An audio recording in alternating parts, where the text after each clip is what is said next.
नमस्कार, स्वागत है आपका अपने पसंदीदा प्रोग्राम मेहमान में, जहां हम आपकी मुलाकात कराते हैं किसी खास मेहमान के साथ। Today we have with us in our studios a stellar guest, someone who's made India really proud. It is my privilege today to welcome amidst us Lieutenant General D.P. Vats, retired and now a member of Rajya Sabha. बहुत बहुत स्वागत आपका मेहमान में. Thank you for joining us today. Thank you Nidhi.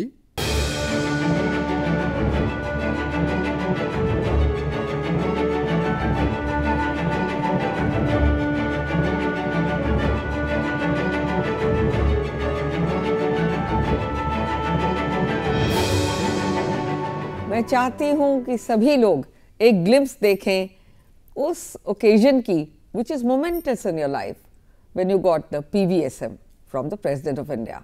Let's take a glimpse. Lieutenant general Devendrapal Vats, Sena medal, Vishisht Seva medal.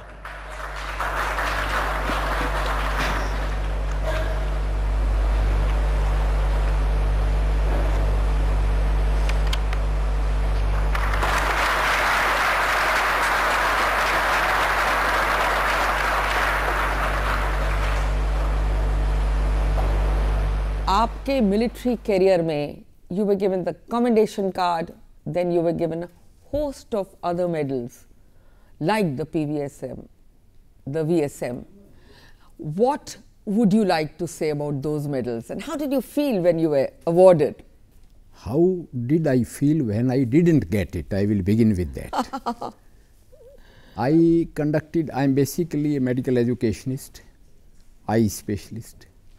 And my first posting as a specialist was in Srinagar, 92 base hospital. And we were told, Tangdhar Valley, so far eye specialist has not gone there. I am talking of 86. वहाँ जाके मैंने 100 cases I operated. People came on a man pack basis. बच्चों को भी cataract था. Around 10,000 का OPD हुआ.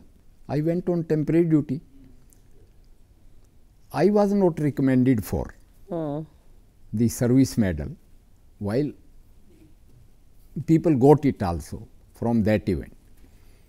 I felt a bit sad about it, not knowing that every medal I am destined to get subsequently. So what I want to convey here, कि इंसान को हतोत्साह नहीं होना चाहिए. सेल्फलेसली जो उनकी ड्यूटी है अपना काम करते रहें. मीन निष्काम कर्म योग अगर करेंगे आपको उसका फल भी मिलेगा, नहीं भी मिलेगा मटेरियल फॉर्म में तो मेंटल सेटिस्फैक्शन ज़रूर मिले. About my rest of the medals is just a journey of an ordinary soldier through the pipeline. जिस तरह आप एक सोल्जर की जिंदगी जी के एक सांसद के रूप में अब आप कार्य कर रहे हैं कई सालों से, तो इसका जो ट्रांजिशन है, टेक अस थ्रू दैट. 35 साल फौज की नौकरी करने के बाद कहीं भी एडजस्ट होना वो डॉक्टर के लिए तो आसान है क्योंकि डॉक्टर का पब्लिक रिलेशन ही रहता है. We deal with the public throughout and I have been dealing with the public through rural eye camps also. But still, joining politics was not even a distant dream. As far as coming to Haryana Public Service Commission is concerned, that of course I was working as an advisor in Union Public Service Commission in personality test for the civil services aspirants. And that was a prelude to my appointment in Haryana Public Service Commission as its chairman, because that chapter we will touch, but now you are asking me the transition. Haryana Public Service Commission, for a change, I worked with elan, pride, integrity and honesty.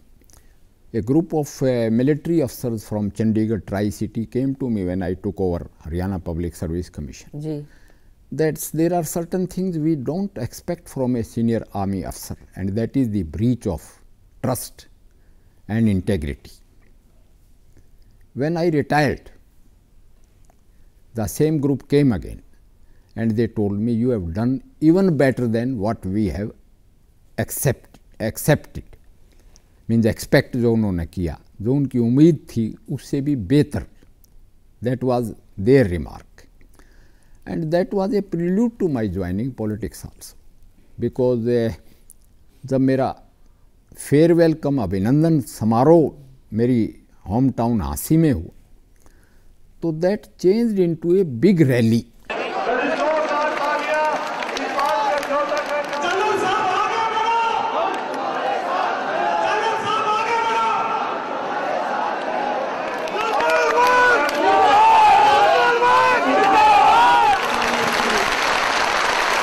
क्या ऐसे काम किए कि आपको इतना शानदार farewell दिया गया हरियाणा पब्लिक कमीशन से, उस पे आप थोड़े विचार साझा करें. When I took over the commission, like now also some rigmarole is going on, the reputation was very bad.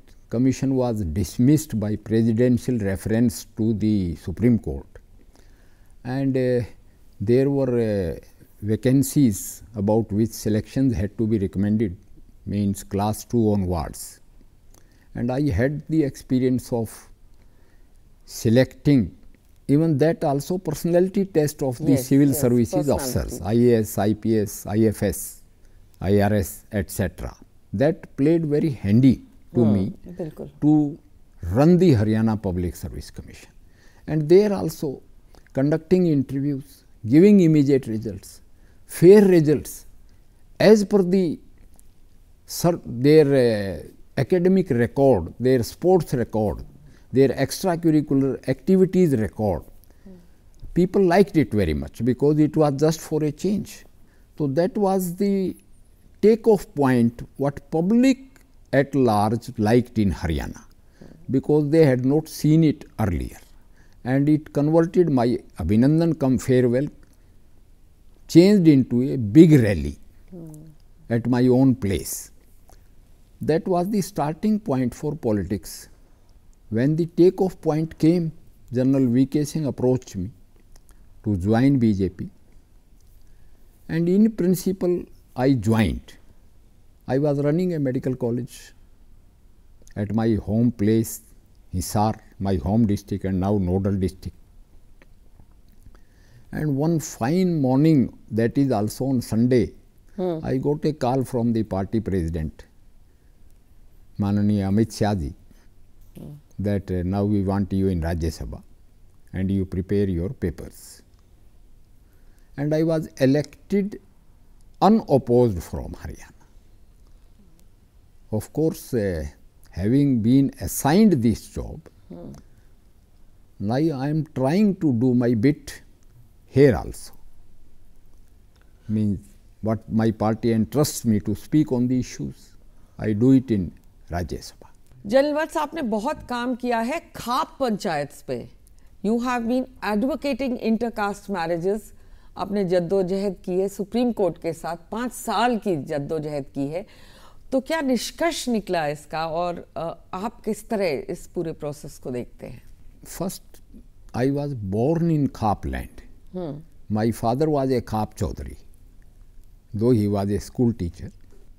I was approached by Khap panchayats to defend them in Supreme Court when their existence was challenged by an NGO. जी. And Khap panchayats were labelled caste panchayats. यानी खाप पंचायतों को kangaroo courts भी कहते थे, बड़ी सख्त organisations भी कहते थे. मैंने स्टडी किया खाप इतिहास, बेसिकली अक्षत्रप से बना है, और खाप पंचायतें एंशियंट इंडिया में एक तरह के फैमिली कोर्ट्स या लोक अदालत थी. यानी सामाजिक मुद्दों को, सामाजिक ताने बाने को बरकरार रखने के लिए और सामाजिक मुद्दों को सुलझाने के लिए और भाईचारा कायम रखने के लिए ये लोकलाज से लोकराज चलाते थे. ट्रेजेडी केम जब कर्म से जाति को जन्म से कन्वर्ट कर दिया गया, और डिग्निटी ऑफ लेबर को बरकरार नहीं रखा गया। तो ये मैंने खाप पंचायतों को समझाया कि अंतर्जातीय शादियाँ शुरू करो दोबारा और उनको मत मारो। जहाँ तक विद इन गोत्र शादी है, विद इन गोत्र शादी नहीं होनी चाहिए। इसके लिए मैं उनके साथ रहा, क्योंकि ये क्रॉस ब्रीडिंग का प्रिंसिपल, यानी एक नस्ल को सेहतमंद रखने के लिए, उसका और इम्प्रूवमेंट के लिए जेनेटिक काउंसलिंग तो होनी चाहिए। ये बात वो कन्विंस हो गए। ये कम्युनिटीज़ जो हैं ऑनर कॉन्शियस हैं, तो इनमें विन विन सिचुएशन कैसे अचीव करें। विन विन सिचुएशन अचीव ये है कि इनकी ठीक बात को मानो, डायनामिक चेंज के लिए, यानी निरंतर जो तब्दीलियां होती जा रही हैं समाज में ग्लोबलाइजेशन की वजह से, उसके लिए इनको एजुकेट करें। आपने जल पे बहुत काम किया है सर। अभी हाल में भी आपने काफ़ी कुछ टेरी में बात की है, उसके बारे में कि कितना ज़रूरी है और क्या क्या आपको लगता है आपकी स्टेट में इस पे जो मामले हैं। देखो, जल की कमी का एक ज्वलंत उदाहरण जो है इजराइल है।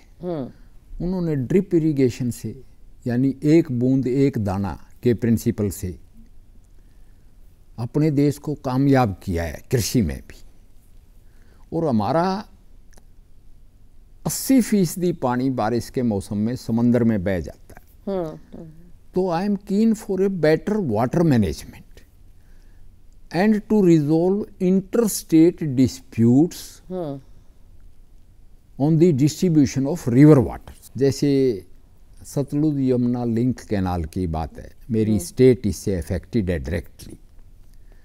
तो उसका मैंने कहा कि बारिश का जब मौसम होता है, बाढ़ आती है, तो कई दफ़ा जलंधर में और लुधियाना में बाढ़ देखी है।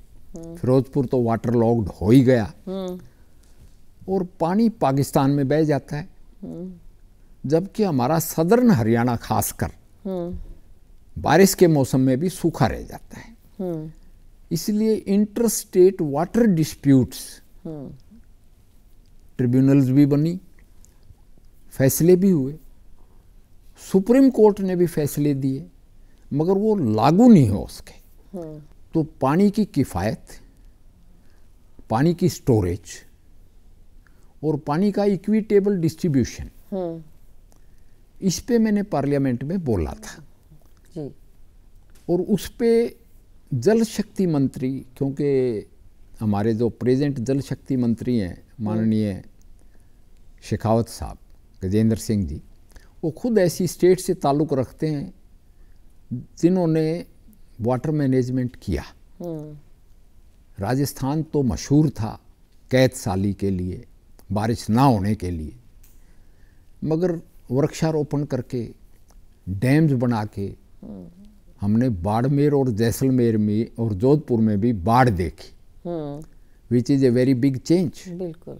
तो मेरा कहने का मतलब ये था, चाहे हम नेपाल से डील करें, जो हमारी नदियां हैं, एक ऐसी भी स्कीम थी गारलैंड कैनाल करके कि पानी को फालतू समंदर में बहना ना दें, उसको स्टोर करें लीन पीरियड के लिए। And save it for the generations to come, I think. Yes, if you charge the water table. If you charge the water table. बिल्कुल। जनवत्स, आपने अभी अभी कहा था कि out of 10, 1 person joins the army in Haryana. So being an ex-army officer yourself and such a decorated one at that, तो आपने क्या उनके लिए काम करा है और उनके बारे में किस तरह आपने सोचा है, उनको कैसे और बढ़ावा मिले? हरियाणा जो है वो खड़गधारी हाथ रहा है हिंदुस्तान का, पंजाब के साथ मिलके, और great wars, whether it was Mahabharat, whether it was the battle of Taraori या टेरेन या पानीपत की पहली, दूसरी, तीसरी लड़ाई, वो हरियाणा में ही रणभूमि रही है। तो जहाँ रणभूमि होती है, अटैक्स आते हैं, उसकी कौम मार्शल ज़रूर हो जाती है। तो फौजी ट्रेडिशन बन गए। अंग्रेज़ों ने इस चीज़ का फ़ायदा उठाया, उनको अच्छे सोल्जर्स मिले और they took them all over the world correct. To fight for Britishers. मैंने फ्रांस में भी हरियाणवीज की समाधियां देखी हैं। उसका प्रोफेशन भी खेती रहा है। कहते हैं हरियाणा का आदमी या खेत में ठीक होता है, या खेल में ठीक होता है, या फौज में ठीक होता है। तो ये तीनों इंटरकनेक्टेड हैं। To be healthy, to be good at sports and to be good in the farm. तो उसमें फौजी ट्रेडिशंस होने के हरियाणा में बहुत फ़ायदे हुए।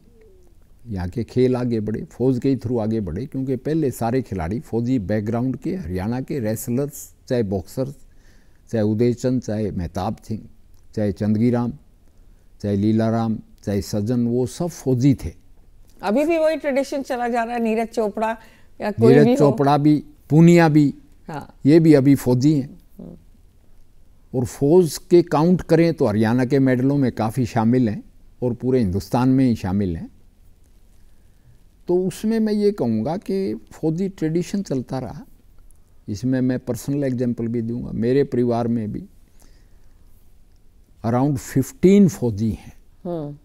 मेरी दादी का या मेरे दादा का परिवार अगर हम देखें, हमारे कजन्स के बच्चे, तो वो tradition continues. My son is a fauji, his wife is a air force अफसर, son is a major, daughter is a major, husband is a major. So that tradition continues, and even with General V.K. Singh, son-in-law is also a colonel. So these are traditions which carry on for generations. to serve the country. It's a big honor. Now I want to take you, sir, to another facet of your life where you have, being from the medical corps, taken up the bill in Parliament on the National Medical Policy. National Medical Commission Act जी। we enacted. You see, मेरी life में कुछ ऐसी चीज़ें मैं कहता हूँ वो डेस्टिनी हुई है कि मैं जब कश्मीर में पोस्टेड था तो मैं वहाँ बसना चाहता था। तो मैंने कोशिश की, तो वो कहते हैं आप पावर ऑफ अटॉर्नी पे ज़मीन खरीद सकते हैं, वैसे नहीं। इस रिगमेरोल में मेरी पोस्टिंग आ गई, मगर मुझे ये नहीं पता था कि मैं 370 और 35A को निरस्त करने में एक वोटरी हूँगा। हाँ। इसी तरह मेडिकल कमीशन यानी मेडिकल काउंसिल ऑफ इंडिया से भी मैंने कम से कम 50 तो इसके इंस्पेक्शन कराए होंगे और 5-6 इंस्पेक्शन किए भी होंगे। ये भी एक बड़ी, मैं कहता हूँ, स्टेट विद इन स्टेट थी। यानी सुप्रीम कोर्ट ने भी बर्खास्त किया, हाई कोर्ट ने भी लगाया, गवर्नमेंट ने एक्शन करके चेयरमैन भी नियुक्त किए, एडॉक कमेटी, गवर्निंग बॉडीज़ भी बनाई, गवर्निंग काउंसिल्स। मगर medical council of India, state within state, there were allegation. Even Delhi high court had once commented कि it is den of corruption, or you can say under the allegations of corruption. Main problem was spread of medical education. So then Prime Minister Modi decided that we should dispense with Medical Council of India also. And I, being a भुगत भोगी, again became a voter, यानी मेरा button दबाया या vote डला medical council को भी निरस्त करने के लिए। तो ये अगेन मैं डेस्टिनी कहता हूँ। उसके फ़ायदे हुए, एक तो expansion of medical. You see, आप सिर्फ पढ़ो मत, आप पढ़ाओ। उस पढ़ाने में ऑब्स्ट्रक्शन नहीं होना चाहिए, यानी नेगेटिव अप्रोच नहीं होनी चाहिए और करप्शन नहीं होना चाहिए। तो उसको निरस्त होते ही अंडर ग्रेजुएट्स की भी सीट्स बढ़ गई। अराउंड 85,000 सीट्स हैं and we intend making it 1 lakh in near future. इसी तरह पीजी सीट्स बढ़ी, 54,000 पोस्ट ग्रेजुएट सीट्स भी हैं अभी हिंदुस्तान में। और हुकूमत हिंदुस्तान यानी भारत सरकार का ऐसा इरादा है, ऐसी प्लानिंग है कि हर एक डिस्ट्रिक्ट लेवल पे एक मेडिकल कॉलेज हो। और दिख रहा है ये एम्स खुल रहे हैं हर जगह 20 तो एम्स खुले हैं। बिल्कुल। और मेडिकल एजुकेशन को आसान बनाने के लिए ये इक़दामात, ये मेजर्स लिए गए और उसका असर दिखने लगा है। मैं पर्सनली डॉक्टर्स को ट्रेन करने के लिए हूँ, डॉक्टर्स की डेफिशिएंसीज को पूरा करने के लिए हूँ। डॉक्टर्स देहात में जाएं, सर्विस करें, I am for that. But I am not against doctors going to विदेश, यानी फॉरेन कंट्रीज़ में अगर हमारे डॉक्टर्स जाते हैं ट्रेन होके, जिसको लोग ब्रेन ड्रेन भी कहते हैं, कि अच्छे इंजीनियर्स IIT के अच्छे डॉक्टर्स चले जाते हैं। National Health Services of England are manned by Indian doctors. Same way America में भारतीय डॉक्टर बड़े पॉपुलर हैं, कनाडा, ऑस्ट्रेलिया। मैं कहता हूँ कि वो हमारे लिए फॉरेन एक्सचेंज अर्नर्स हैं। They are the ambassadors of our country in west and in east. Sir, आपने एक इशू उठाई अभी हाल में पार्लियामेंट में, और मैं बहुत प्रभावित हुई उससे। आपने कहा कि जो हेल्थ वॉरियर्स हैं, फ्रंट लाइन वर्कर्स हैं, जिन्होंने इतना काम किया कोविड के टाइम में, उन सबको अवार्ड्स दिए जाने चाहिए। ये आपने क्यों कहा? आपने क्या महसूस किया? I take you back to that stage कि जब कोविड का खौफ आया, कोविड से जो फैटिलिटीज़ हुई, उनके क्रीमेशन भी नहीं किया, NGOs ने क्रीमेशन किया, और लोग फूल लेने यानी अस्थियां लेने भी नहीं आए। ऐसे हालात में डॉक्टर्स, नर्सेस, पैरामेडिकल्स, यानी जिसमें अप टू दिस एक्सटेंट के पुलिस भी था कोविड फ्रंट लाइन वॉरियर्स में, मीडिया भी स्वीपर्स भी था, मीडिया भी थे, वो लोग भाग नहीं सकते थे। मेरी उम्र 70 साल थी। हमारे सभापति जी माननीय वेंकैया नायडू से उन्होंने कहा, कहाँ जा रहे हो? मैंने कहा मेडिकल। कहता, जाके मेडिकल कॉलेज में कोविड संभालो और आप काम करो। He must have thought me to be young, but मैंने भी जाके जब मार्शल किया अपनी टीम को, तो उसमें भी थोड़ा सा था खौफ इनिशियली। और मैं श्रद्धांजलि देना चाहूँगा, वहाँ का डायरेक्टर तो कोविड में शहीद ही हो गया, doctor Gopal Singhal, Maharaja Agrasen medical college Agroha का। ऐसे हालात में 5 डिस्ट्रिक्ट्स ऑफ हरियाणा के लिए ईयरमार्क्ड कोविड हॉस्पिटल हो गए, 3300 पेशेंट एडमिट हुए, और ब्लैक फंगस और कोविड मिला के 600 की जान भी गई। ऐसे हालात में मैंने कहा doctors dying, around 700 IMA claims that doctors died, nurses भी। तो Covid front line warriors were no way less than the troops crossing a minefield. Minefield में भी कुछ तो इकदामात यानी कुछ प्रिवेंशन लिया जाता है, मगर उस वक्त ये पता नहीं था कि भाई ये टच से फैलता है, ये सांस से फैलता है, या ड्रॉपलेट से फैलता है। बिल्कुल। और to be in Covid kit itself was a big torture. ऐसे हालात में ICU में जो ड्यूटी करने वाले थे और जो जाँ बहक भी हुए, यानी जो शहीद भी हो गए, वो मैंने कहा कि वो भी जो फ्रंट लाइन पे वार लड़ते हैं सोल्जर्स, उससे कम नहीं है। और मैंने कोट भी किया नीरजा बनोत का एक एग्जाम्पल। वो थी तो एयर क्रू की मेंबर, मगर एयर क्रू की मेंबर भी उन्होंने पैसेंजर्स को बचाते हुए जान दे दी, बलिदान दिया, और उनको अशोक चक्र मिला। तो मैंने कहा कि भी डॉक्टर्स को भी गैलेंट्री अवार्ड्स बनते हैं। बिल्कुल। मगर उसमें मेरी आगे डिस्कशन भी हुई, इस पे कार्रवाई भी हुई। सरकार ने किया भी बहुत कुछ, यानी स्टेट गवर्नमेंट्स ने भी काफ़ी कुछ किया, cash award, cash compensation. Sir, चलते चलते एक नज़र डालिए अपने सफ़र पे, एक गांव में जहां आप पले बड़े हैं, और वहां से अब तक का सफ़र। What is your vision in future? जो गांव में मैं पैदा हुआ, गांव के स्कूल में फर्श पे बैठ के 6th क्लास तक पढ़ा, और मेरे फादर भी टीचर, मेरे और टीचर, एक फौजी भी मेरे टीचर थे, PT रिसाल सिंह जी, जिन्होंने मुझे इनक्रेज किया फौज ज्वाइन करने के लिए। In my 5th class he told he will become a general, and I did so. How prophetic.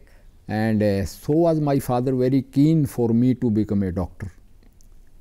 तो मैं कहूँगा कि वो जर्नी मेरे लिए लाभदायक रही, मेरे को सपोर्ट मिला, क्योंकि एक गांव के स्कूल से मेरे को स्ट्रगल की ताकत मिली। और वो मैंने कहा कि destiny, I couldn't join Armed Forces Medical College Pune after my 12th class. I passed through PGIMS Rohtak, not knowing that one day I am destined to command that institution, Armed Forces Medical College Pune. Same way as I mentioned to you कि I never thought of becoming a politician, but I am. तो मैं कहूँगा जो गांव से शुरू किया हुआ सफ़र जो था वो मेरे लिए लाभदायक रहा। सोल्जर भी, डॉक्टर भी, सामाजिक भी। हाँ, पॉलिटिशियन तो मैं कहूँगा कि I am trying to learn that, क्योंकि once a soldier always a soldier. और इसी के साथ बहुत बहुत धन्यवाद हमारे साथ जुड़ने के लिए आज। We wish you all the very best in all your future endeavours. Thank you very much and I am so, I must say, amused with the interview. तो ये थे हमारे आज के मेहमान, खास मेहमान lieutenant general DP Vats, retired from the army and now serving as Rajya Sabha member.